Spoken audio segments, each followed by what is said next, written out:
All right, bada bing, bada boom. Here we go. So this is the Odo Sound show, the live show number 3. Still just me, but tune in next week on Tuesday night. We're gonna have my friend Alex Young. Alex is a super amazing saxophone player, really amazing musician. He plays with a bunch of different groups. He can tell you more about that. He'll be here next week talking about how to make a living as a musician, and also talking a little bit about practice. He is probably one of the best people I know about his practicing and organizing his practice sessions and everything.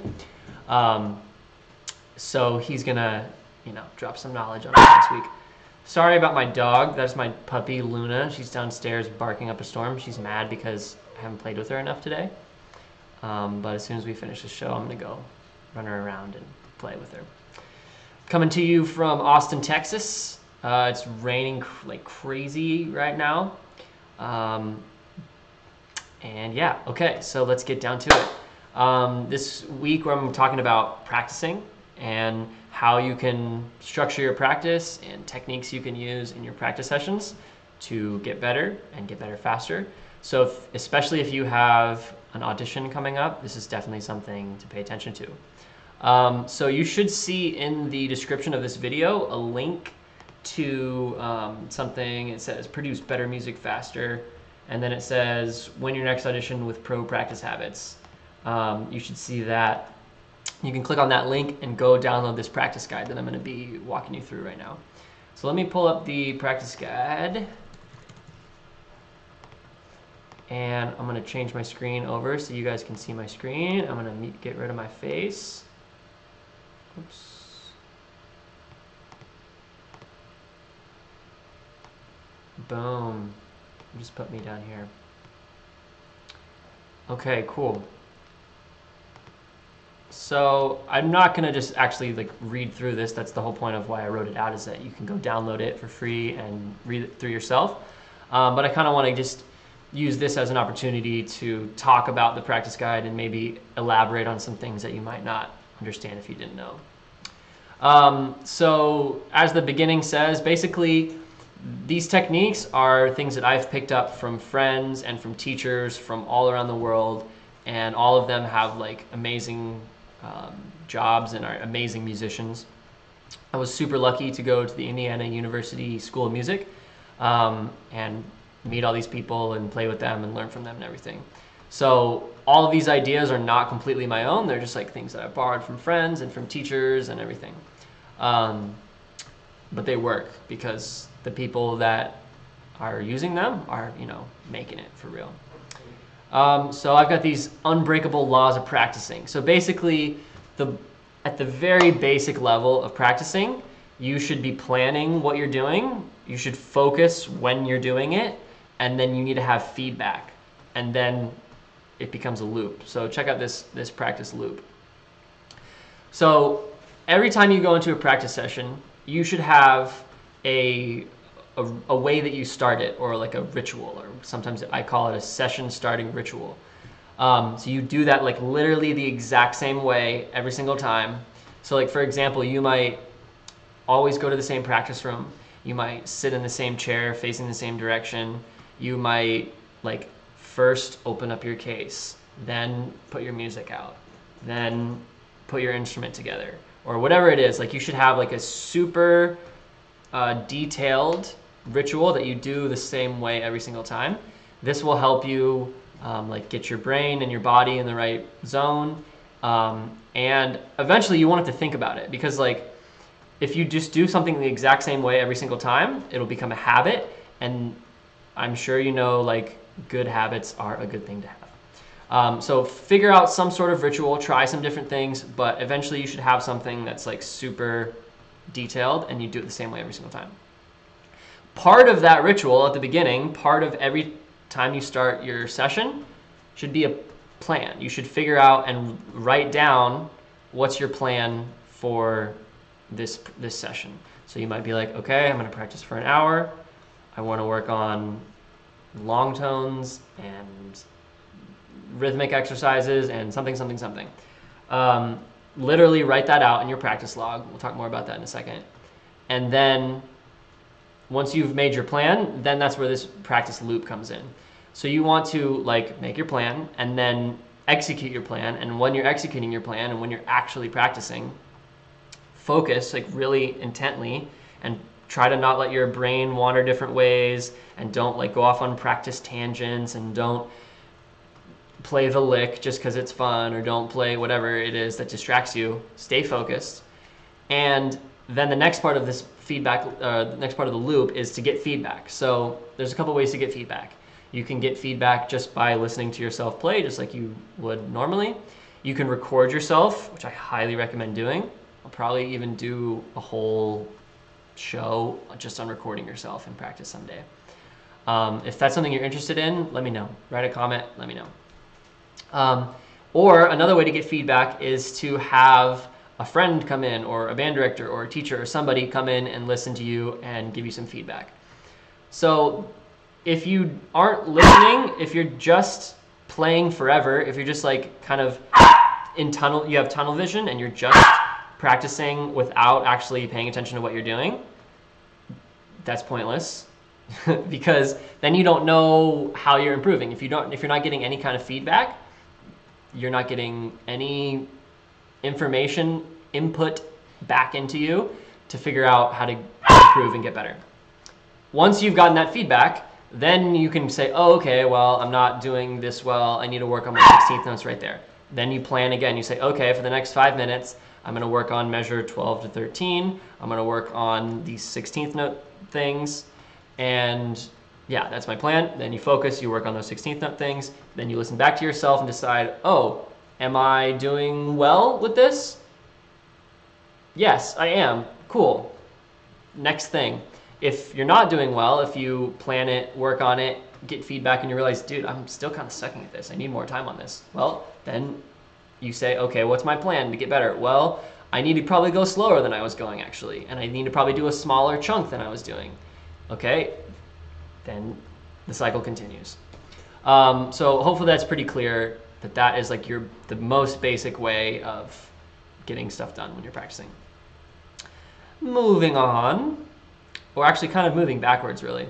Before you start, you should have a plan. Duh, I already said that. Read through this stuff though and check it out. Testing, cool, just checking my microphone. Okay, another thing, not another thing, this is like one of the most important things, is distractions. And I know it's going to be unpopular, and you're probably going to be like, oh no, dude, it's fine. It's like, most people I know probably can't handle it, but like, I can handle it, I'm a professional. It's like, I don't get distracted with my phone, I just check it, I just like to have it. I just like to have it nearby, you know, like, it's my phone, so what if someone texts me? What if someone, you know, sends me something on Instagram? Like, come on, I gotta have my phone. No! Like, literally, whenever you start your practice session, did anyone just see my code? I'm gonna have to change it. Whenever you start your practice session, straight up, turn your phone off. Not on silent, not on whatever, like, turn it off, for real. That is, like, one of the most important things that I've learned in my practicing, is turn your freaking phone off. Enough said. Then once you turn your phone off, review what you did last time in your practice session, write out a plan for this session, and then have some sort of session starting ritual.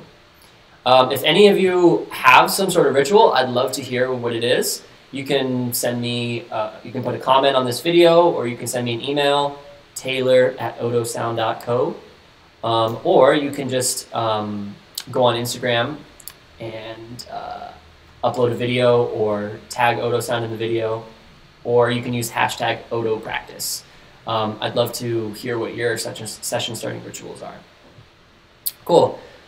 So like in your sessions, go slow. Go more slowly than you want to go.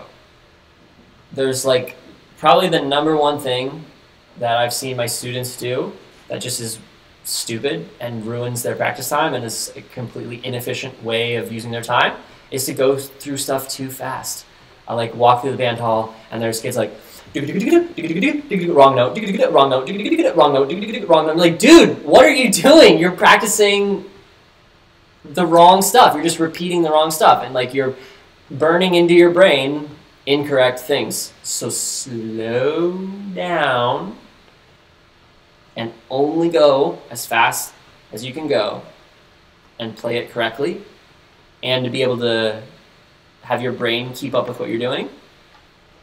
I understand the draw to just like go faster, and like you want to get stuff done, boom, boom, boom, boom, but it's dumb and it's counterintuitive. It's not actually useful. So go slow.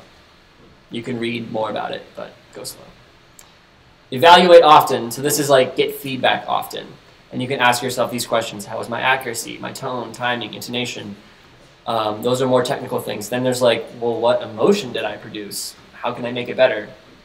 So the first couple things like accuracy, tone, timing, intonation, those things I think are generally at the earlier stages of your practicing. So let's say you're working on a new piece of music. Maybe it's like your all-state music or something, and you're just like learning the notes. You're in like note learning mode. Your accuracy, tone, and timing and intonation are going to be more relevant at that stage. And then as you get more comfortable with the piece, whatever it is that you're working on, then you can like pay more attention to bigger picture things. So like what was the emotion that I produced? Like how did it feel overall, like on a bigger scale? And then obviously how can I make it better? So those are always questions you should be asking yourself and tying back in with your feedback that you're getting from your own ears or the recording or somebody else. Moving on, break it down. So the two most basic ways of structuring your practice, or like little practice tips, are to like break it down and slow it down. So breaking it down is just like, okay, I have these 4 measures that are hard. I'm going to start with the first half of measure 1, and I'm going to play that slowly until I'm comfortable with that.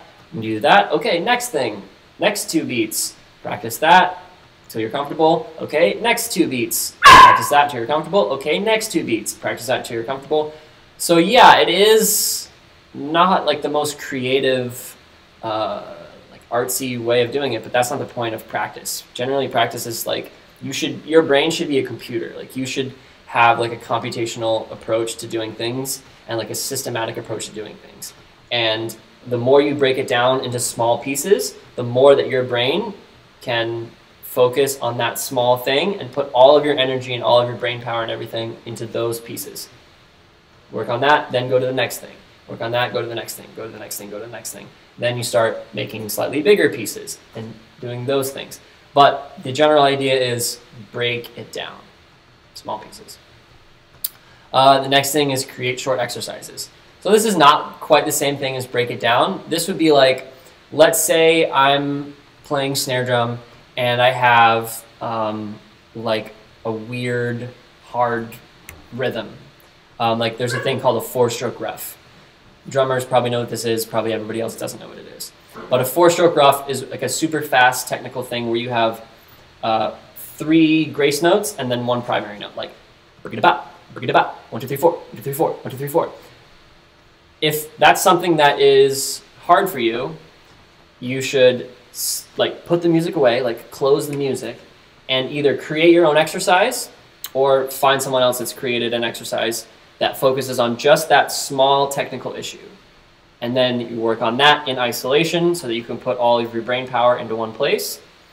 You work on that, you create a short exercise that narrows in, kind of zooms in on the problem issue. You do that, then once you feel more comfortable, then you bring your music back and you can put it back into context. But creating short exercises is a super useful, super smart thing you should do. Number 5, take breaks. So this is something that probably everybody does. And I think that some people even like feel guilty when they take breaks, which you shouldn't. Taking breaks is super important. You can read everything in here, but you should have some sort of breaks structured into your practicing. Some people like to like do it the same way every time. Some people, it's different every single time. But you should figure out some way of incorporating breaks in your practice schedule. You dope. I'm sorry, Luna. I will come pet you in about 10 minutes and feed you. Okay, yeah, so then once you end your practice session, this is super important because this is like your main chance for feedback, like on a macro level, like a big scale. So you should finish filling out your practice log, notice if you accomplished the goals that you set for yourself at the beginning, and you should like literally like write this stuff down. Like I know it probably sounds remedial or something, but don't. Like I do this all the time. I keep notebooks, like I literally have boxes full of notebooks, and I hardly ever go back and read them. But basically the reason I keep a notebook and I keep a practice log is just so I can like put my brain onto the paper, because like my brain can sometimes like run like super fast, and I'll like even forget what I was thinking about a second ago or forget exactly what I was thinking. So I use the practice log to like kind of slow my brain down and like put it into physical space. And then it also allows me to go back and check it within a few minutes. So you should go back and look at the end of your session. You should go back and look at your practice log or your journal and see, okay, I said I wanted to do this, this, this. Did I do those things? Yes, yes, yes, no, yes, okay. Oh, no, I didn't, okay. Why did I not do that? Did I just run out of time? Do I just not want to do that? Am I putting it off? What's the deal? Like, why didn't I do that? But that's something you should do at the end of every practice session, is to go down through all that stuff. Then also plan ahead for the next session. So you might be like, okay, today I was going to work on measures 1 through 5 and do this exercise and that exercise. And then you're like, okay, I got 1 through 5, I did this exercise, but I didn't do this exercise. Okay, well, I'll do that next time.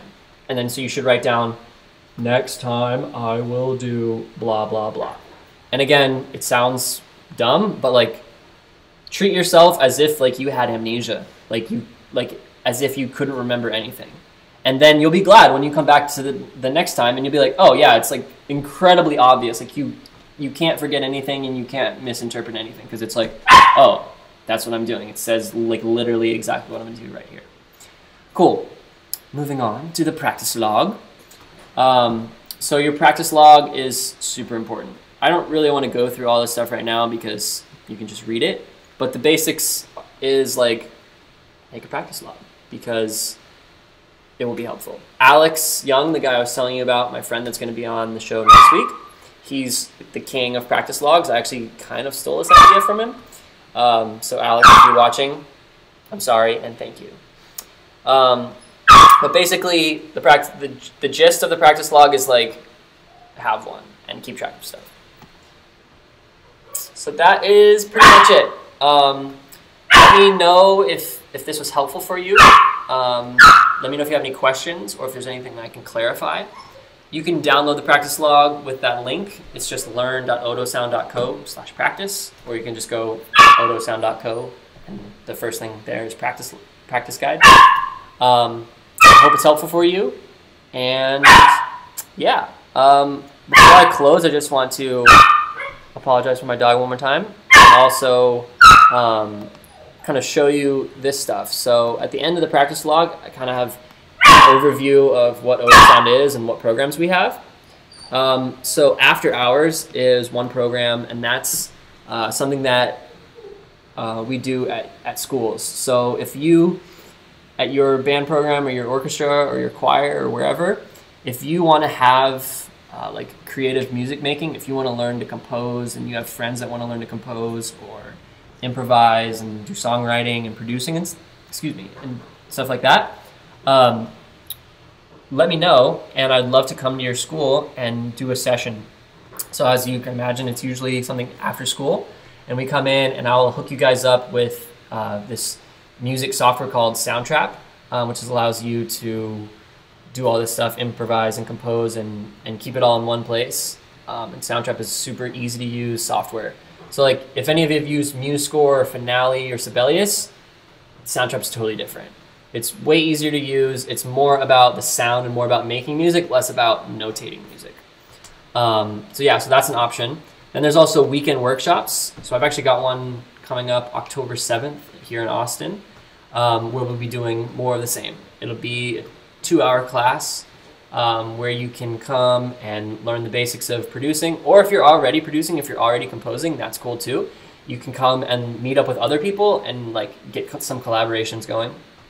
Eventually, these will be like all day long workshops with guest artists and like a whole bunch of people coming, and it'll just be like a huge